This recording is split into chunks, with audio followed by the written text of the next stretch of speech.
आज मु आपण मानक सहित शेयर करी बहुत ही टेस्टी आ बहुत ही सहज मात्र 15 मिनिट रे बनी जाउथिबा पास्तार रेसिपी।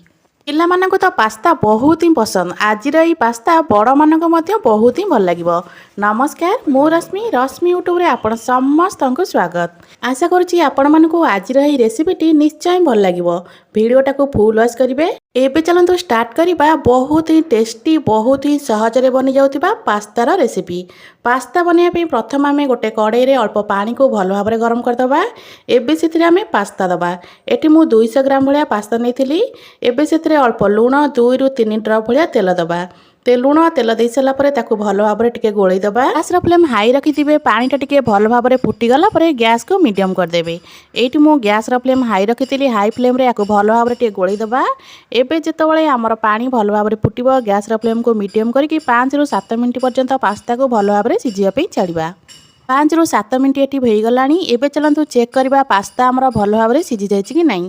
मु एटी गोटे छुरी साहाय्य चेक करछि तो देखंतु पास्ता हमर एटी बहुत ही भल भाव सिझी गलानी। एबे चलंतु गोटे जाली साहाय्य पास्ता को एटी हमें छाणी दबा। पास्ता को सिझेला बेले से अल्प तेल देदेबे। पास्ता आमर जमा भी जॉइंट हेनी। सबुजाक पास्ता पूरा गोटा गोटा होगी रहिबो। एबे मु जाली देहरे सबुजाक पास्ता को दे दोची। एबे पास्ता को छाणी सारा पर ताकू रखिबा साइड रे। एबे जिबा आमे बनेबा प्रोसेस रे। तो एटी पास्ता को छाणी रखी देची। एबे चलंतु बनेबा। गैस ऊपर गोटे प्यान बसैबा। प्यान गरम होला पर से 2 रु 3 चमच भाया तेल देबे। आपण माने चाहिए तेल सहित अल्प बटर मध्य मिसेकिना दे परिबे। तेल को भल भाव गरम करिया पे छाड़िबा। तेल हमर भल भाव गरम हो सारा पर 4 रु 5 गला रसुण ताको छोट छोट खंडरे काटिची। एबे रसुण को एटी हमें दे दबा। पैनटा भल भाव गरम हो सारा पर एबे ताको मीडियम करदबा। मीडियम फ्लेम रे एबे आमे रसुण को भाजिबा। रसुण को पूरा भल भाव गोल्डन ब्राउन कलर करी भाजिबेनी। खाली जस्ट ताको हल्का टिके भाजिबे। रसुण हमर हल्का भाव भाजी गला पर एबे सेथिरे आमे पियाज ऐड करबा। एठी मु गोटे बड़ साइज रो पियाज को सेमिति छोट छोट खंडरे काट देची। एबे एथिरे आमे पियाज को दे दबा। पियाज को देकी एठी हमें भल भाव याकू गोल्डन ब्राउन कलर करी भाजिबा।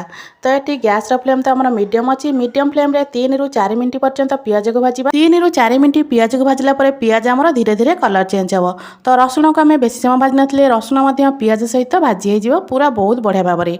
तो ये रसुण आ पियाज को भाजिबार प्रायतः 2 रु 3 मिनिट हो गलानी। पियाज देखंतु एठी धीरे धीरे हमर कलर चेंज हो गलानी। पियाज को मात्र गोटे मिनिट पे भाजीदेवा। गोटे मिनिट रे पियाज हमर बहुत बढ़िया भाव में गोल्डन ब्राउन कलर हो। तो ये पियाज हमर भल भाव भाजी गला। आम अल्प परिवा ऐड करवा।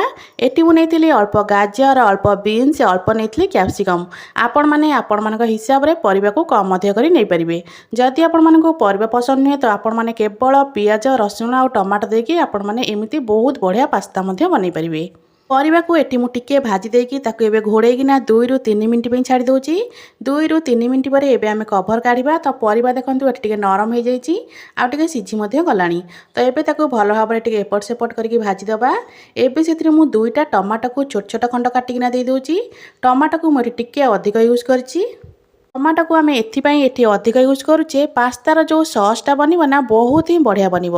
से मुझे 2टा टमाटो देती। एबे से देवा स्वाद अनुसार लुण।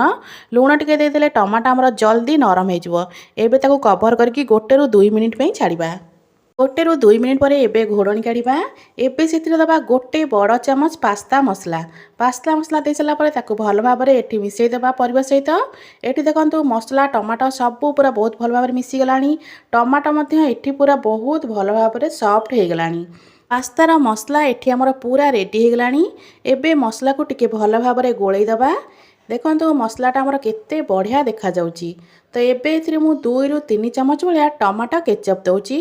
2 रु 3 चमच टमाटो केचप सहित गोटे चमच हमें मेयोनीज दबा। मेयोनीज रे पास्तार टेक्सचरटा पूरा क्रीमी क्रीमी आसीबो। जदि आपण मन पाखरे मेयोनीज नाही तो आपण माने केवल टमाटो केचप मध्य दे परिबे। पास्तार मसलाटा तो एबे रेडी हो गलानी। एबे सेथे देबा अल्प चिली फ्लेक्स अल्प दे देबा ओरिगानो। एबे सेथे आमे छाणी की रखिथिबा पास्ता को दबा। जदि आपण मन पाखरे चिली फ्लेक्स नथिबो एठी आपण माने अल्प लंका गुंड दे परिबे। ପିଲାମାନଙ୍କ ପାଇଁ ବନାଉଥିଲେ ଲଙ୍କା ଗୁଣ୍ଡକୁ ସ୍କିପ୍ ମଧ୍ୟ କରିପାରିବେ। ଏବେ ସେଥିରେ ମୁଁ ଛାଣିକି ରଖିଥିବା ପାସ୍ତାକୁ ଦେଇଦେଉଛି। ଦେଖନ୍ତୁ ଏଠି ମୁଁ ତେଲ ପକାଇକିନା ପାସ୍ତାକୁ ଯେତେବେଳେ ଛାଣିଥିଲି ତ ପାସ୍ତା ଆମର ପୁରା ଗୋଟା ଗୋଟା ହେଇକିନା ଅଛି, ଜମା ବି ଜଏଣ୍ଟ ହେଇନି। ତ ଏବେ ପାସ୍ତାକୁ ଆମେ ଭଲ ଭାବରେ ଏଠି ଗୋଳେଇ ଦେବା। ଯଦି ଆପଣମାନଙ୍କୁ ଆଜିର ଏହି ରେସିପିଟି ଭଲ ଲାଗୁଥିବ ଭିଡ଼ିଓକୁ ଲାଇକ୍ କରିବେ, ସେୟାର କରିବେ, ଚ୍ୟାନେଲ ଯଦି ନୂଆ ଅଛନ୍ତି ସବସ୍କ୍ରାଇବ୍ ତ ନିଶ୍ଚୟ କରିଦେବେ। ତ ଏଠି ଆମର ରେଡ଼ି ହେଇଗଲାଣି। ଏଠି ମୁଁ ଚିଜ୍ର ଛୋଟ ଛୋଟ ସ୍ଲାଇସ୍କୁ ଏମିତି ଛୋଟ ଛୋଟ ଖଣ୍ଡ କରିକିନା ଦେଇଦେଉଛି। ସବୁଯାକ ଖଣ୍ଡକୁ ଦେଇ ସାରିଲା ପରେ ୟାକୁ 2 ରୁ 3 ମିନିଟ୍ ପାଇଁ କଭର କରିଦେବେ। ତାପରେ ଆମର ରେଡ଼ି ହେଇଯିବ ଗରମା ଗରମ ମସଲାଦାର ପାସ୍ତା। ଯଦି ଆପଣମାନଙ୍କୁ ଚିଜ୍ ପସନ୍ଦ ନୁହେଁ ତ ଆପଣମାନେ ୟାକୁ ସ୍କିପ୍ ମଧ୍ୟ କରିପାରିବେ। ଏଠି ମୁଁ 1 ରୁ 2 ମିନିଟ୍ ପାଇଁ ଘୋଡ଼େଇକିନା ରଖିଥିଲି। 1 ରୁ 2 ମିନିଟ୍ ପରେ ଏବେ ଆମର ଚିଜ୍ ମେଲ୍ଟ ହେଇଗଲାଣି। ଏବେ ୟାକୁ ଭଲ ଭାବରେ ଟିକେ ମିକ୍ସ କରିଦେବା। ଆପଣମାନେ ତ ବହୁତ ଉପାୟରେ ପାସ୍ତା ବନେଇଥିବେ, ଥରେ ଏହି ରେସିପିଟାକୁ ଏମିତି ଟ୍ରାଏ କରନ୍ତୁ, ଆପଣମାନଙ୍କୁ ନିଶ୍ଚୟ ବହୁତ ହିଁ ଭଲ ଲାଗିବ।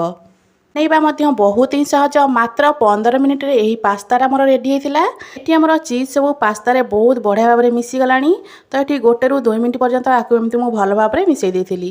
ତ ଏବେ ଆମର ପାସ୍ତା ତ ପୁରା ରେଡ଼ି ହେଇଗଲାଣି। ଏବେ ଗୋଟେ ପ୍ଲେଟ୍ରେ କାଢ଼ିକି ମୁଁ ଆପଣମାନଙ୍କୁ ଦେଖାଉଛି ଆଜିର ଏହି ପାସ୍ତାଟା ଆମର କେମିତି ବନିଛି। ତ ଏବେ ଦେଖନ୍ତୁ ଆମର ପ୍ରସ୍ତୁତ ହେଇଗଲା ସୁପର ଟେଷ୍ଟି ମସଲାଦାର ପାସ୍ତା।